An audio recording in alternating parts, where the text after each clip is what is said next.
Ever hit a salary number you once thought would change everything? $75,000 a year. At 22, that sounded rich. At 25, it sounded successful. At 30, it feels confusing, because somehow, you're making more than ever, and it still doesn't feel like freedom. Here's why $75,000 is one of the most dangerous salaries in America.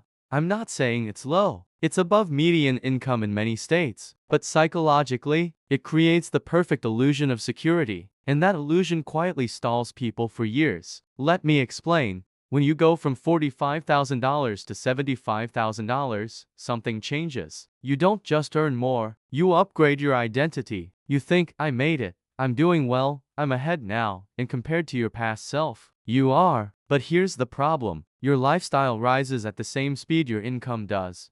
Let's break it down simply. $75,000 salary. After federal, state taxes, and deductions, you're likely bringing home around $4,500, $5,000 per month depending on location. Now subtract $1,800 rent, $500 car payment plus insurance, $600 groceries, $300 eating out, $200 subscriptions, $400 utilities plus phone, $500 miscellaneous. You're left with maybe $500, $800 per month.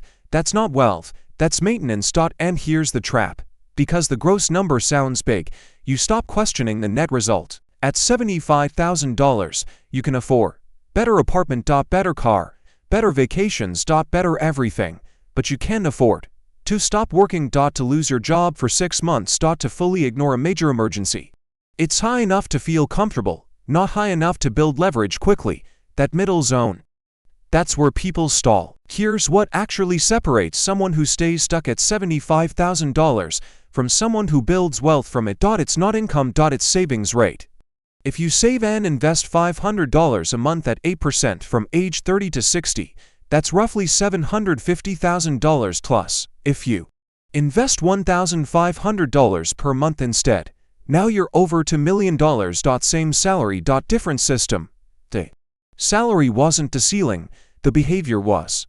This is the subtle part. At $45,000, you feel pressure. At $75,000, you feel stable. Pressure pushes growth. Stability invites comfort. Comfort slows aggression. You stop negotiating hard, learning high-income skills, looking for equity. Taking calculated risks, because things feel fine. And fine is the most expensive emotion in personal finance. If you're making around $75,000, here's the shift. Define your savings rate, not your salary. Aim for 25 to 40% if possible. Automate investing immediately, before lifestyle expands further. Increase income with intention. Promotions. Switching companies, skills, not just waiting for raises. Avoid permanent upgrades. Keep fixed expenses low. Flexibility creates power. The goal isn't to feel rich. It's to build leverage. If you lost your job tomorrow, how many months could you survive without panic? That's your real wealth number. Not your salary. $75,000 isn't dangerous because it's small. It's dangerous because it convinces you to stop climbing. And comfort is where growth goes to die. Security isn't income. It's control.